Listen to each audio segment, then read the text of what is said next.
کو معراج کہہ لینا، اس کو کہتے ہیں تسمیۃ الکل بسم الجز، جز کے نام پر کل کو تعبیر کرنا. جیسا رستم زماں، وہ لڑائی تو کسی ایک مرتبہ اس نے کی ہے نا، تو اس کو ہمیشہ کے لیے رستم کہہ رہے، اس کی پوری زندگی میں رستم کے لیے اس کو پھیلا دینا، اس کو کہتے ہیں تسمیۃ الکل بسم الجز. اس کے جز کے نام پر کل کا نام رکھ دینا. تو نبی کریم علیہ السلام کی زندگی مبارک جب 11.5 برس گزر چکے اکثر روایات کے مطابق، تو مکہ شریف میں معراج کی. اس کی کیا وجہ ہے؟ کہ نبی پاک علیہ السلام کی زندگی 23 برس نبوت کی زندگی ہے، اعلان نبوت کی، تو اس کا نصف بنتا ہے 11.5. تو وسط کو آپ کے معراج کے لیے استعمال کرانا، اس کا مقصد سرکار کا جو فرمانا خیر الامور اوسطھا، سب سے اچھا کام درمیانی ہوتا ہے. جب درمیان میں نبوت کا پورا کیڑ، اعلان نبوت کا پورا کیڑ جب درمیان میں پہنچا، اس وقت معراج کرائی گئی. اور یہ واقعات کی روح سے کیسا وقت ہے؟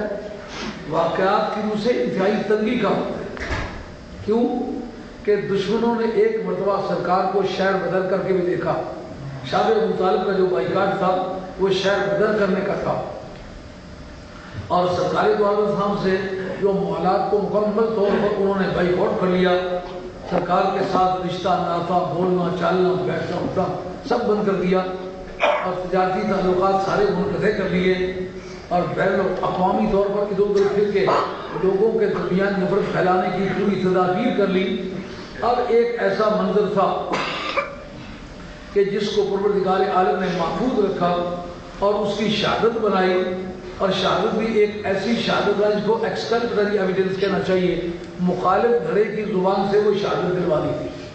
اب ذرا اندازہ کر لیں مکی زندگی کا ایک وہ واقعہ جو آئندہ نبوت میں ایک سرکمسٹینشل ایویڈنس بننے والا ہے اور دشمنوں کی زبان سے بننے والا ہے، اس کو یہاں عمل میں لانا.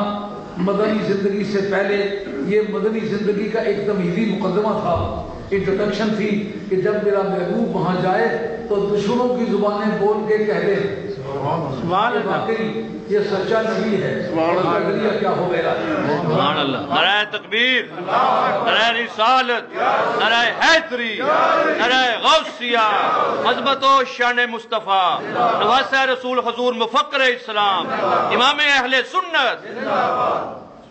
اور اس سے پیش تک کفار مکہ کا جو انکار تھا اس کے منہ پر ایک چپت رسید کی جائے. جب قید سالی آئی، سورہ دخان جس کے سلسلے میں نازل ہوئی، سرکار دو عالم علیہ السلام نے دعائے ضرر فرمائی ہے. یہ کہنا کہ آپ رحمت للعالمین ہیں، یہ آپ کے دعائے ضرر کرنے کے کافی ہے.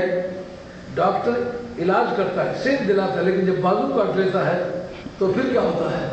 ڈاکٹر کو کہنا چاہیے یہ شفا کے لیے نہیں آیا، یہ بازو کاٹنے کے لیے آیا. نہیں، اس کا بازو کاٹنا بھی شفا ہے. اگر بازو نہ کاٹتا تو سارا بازو کٹ جاتا، دوسرا بازو کٹ جاتا، سارا بدن ناکارہ ہو جاتا.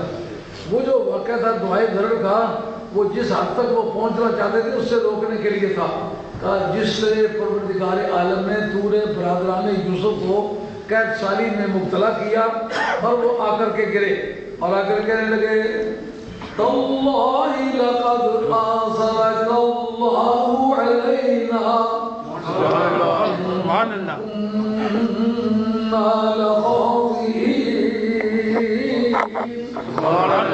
جب پورے شرق الاوسط میں کہیں غلہ نہ مل پائے تو پتہ چلا کہ مصر میں کوئی بادشاہ ہے، وہ اتنا قریب ہے، لوگوں کو غلے دیتا ہے. جب وہاں کے جب انہوں نے پہچان اپنی کرائی تو اس وقت سجدے میں گرے، کہا ہم تو تجھے کنویں میں پھینک کے آئے تھے، لیکن ہم اپنی دشمنی کا فریضہ یوں ادا کر رہے تھے کہ تمہیں کنویں کی گہرائی میں پھینک دے، لیکن پروردگار کا منشا یہ تھا کہ ہم اپنے ہاتھ سے ترقی کی اس سیڑھی پر پہلے زینے پر ہم خود بٹھا کے چلے. ہم نے کنویں کی گہرائی میں گرایا، مگر ہمیں یہ پتہ نہیں تھا کہ تخت مصر پر جانے والا کنویں کے راستے سے جاتا ہے.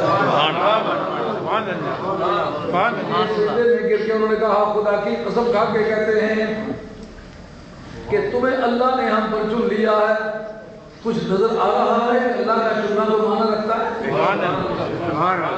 پیچھے جدھر چھوڑ کے آئے تھے وہاں ایک گھر میں رہتے تھے، ایک تنہا آدمی اور ایک اس کا سگا بھائی، اس کا خیر خواہ تھا لیکن اس کی مدافعت کرنے پر قادر نہیں تھا۔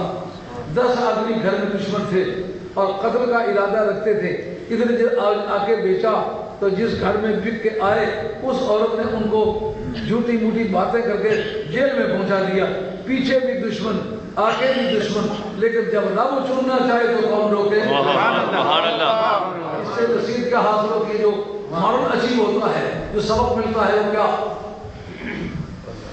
بندے کو چاہیے کہ رب کی نافرمانی کبھی نہ کرے۔ پہلے کتنی بڑی نعمت تھی کہ اللہ کا پیغمبر اپنے سارے بچوں کے مقابلے میں اس سے زیادہ پیار کرتا ہے، اور جس وقت کہ وہ انہیں لے کے جانا چاہتے ہیں پہلے سے وقت سے پہلے پریڈکشن کرتے، پیشن گوئی کرتے ہیں۔ انی اخاف ان یاکلہ الذئب وانتم عنہ غافلون۔ سبحان اللہ۔ مجھے ڈر ہے کہ اسے بھیڑیے پھاڑ کھائیں گے، مجھے ڈر ہے کہ اسے بھیڑیے پھاڑ کھائیں گے۔ اب جو بات انہوں نے بہانہ بنانا ہے، کوئی تو جو آپ کا کوئی بچہ لے کر کے جائے تو آپ کوئی ایکسیڈنٹ نہ ہو جائے، کہیں کوئی چوٹ نہ لگ جائے، کہیں اس کو کوئی کڈنیپ کر کے نہ لے جائے، اس طرح کے جملے بولتے ہیں۔ جس طرف وہ جا رہے ہیں وہ حضرت ابراہیم علیہ السلام کا ملکیت ہی رقبہ تھا۔ یہ ایک بڑی قابل اعتراض بات ہے، وہ حسرے کے ہاں کہتے ہیں نبی ورثہ دیتا بھی نہیں، ورثہ پاتا بھی نہیں۔ یہ جو کنواں جس نے گرایا تھا یہ یعقوب علیہ السلام کا اپنا تھا اور حضرت ابراہیم علیہ السلام کی وراثت میں تھا۔ ہمارے مفسرین اکرام نے کیا ہے کہ دوسرے وقت میں اس بحث میں پڑھیں گے اور انشاءاللہ اس کا حل آپ کو ہوگا۔ بہرحال اس ایریا میں لے جا رہے ہیں اور اس میں بھیڑیوں کا کوئی سینس نہیں ہے، مگر جو بات انہوں نے کہنی تھی نبی کی نگاہ اسے دیکھ رہی تھی، اس لیے ان کی فیبریکیشن کا ذکر، ان کی بناوٹ کا ذکر پہلے کر دیا کہ جال سازی تم کرو گے، یہ تمہاری جال سازی کا عنوان ہے، بھیڑیا پھاڑ کھائے گا۔ نبی اس عنوان جال سازی کو وقت سے پہلے ادا کرتا ہے، جس سے پتہ چلتا ہے بندگان خاص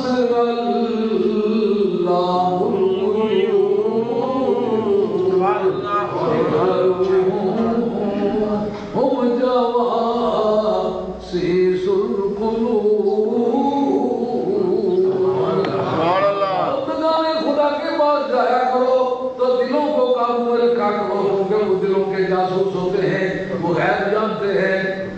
اب جو بات ان کے دل میں ہے کہ یوں کریں گے، نبی نے وقت سے پہلے ان کے شیشہ دل کو پڑھ لیا کہ اس وقت تمہارے پاس جو تمہاری جال سازی کا فیبریکیشن کا پروگرام ہے وہ سارے کا سارا میرے علم میں ہے، میں بتاتا ہوں اس کا ٹائٹل کیا ہے۔ سمجھ آ گئی بات؟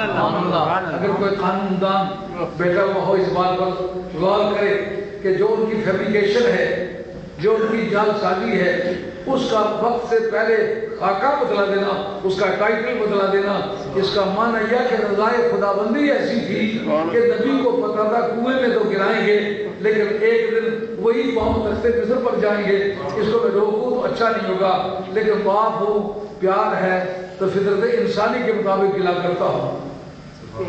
جس وقت وہ انہیں وہاں بھیج کے آئے تو واپس آ کر کے کہتے ہیں کہ ابا جی ہمارا بھائی تھا، اس کو بھیڑیا کھا گیا۔ آپ نے فرمایا یہ جو تم بھیڑیے کا ذکر کرتے ہو، انی اعلم من اللہ ما لا تعلمون۔ سبحان اللہ۔ یہ جو بات تم کرتے ہو اس کے بارے میں اللہ کی طرف سے مجھے وہ چیز پتہ ہے جو تمہیں علم نہیں ہے۔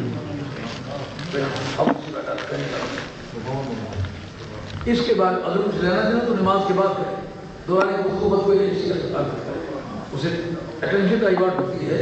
کتاب اللہ اور سنت رسول اللہ بیان۔ اس وقت کوئی کھجلے بھی بے وقت تو میری زندگی پر اثر پڑتا ہے، مہربانی کر کے نہا دھو کے اس لیے آتے کہ کھجلی نہ لگے۔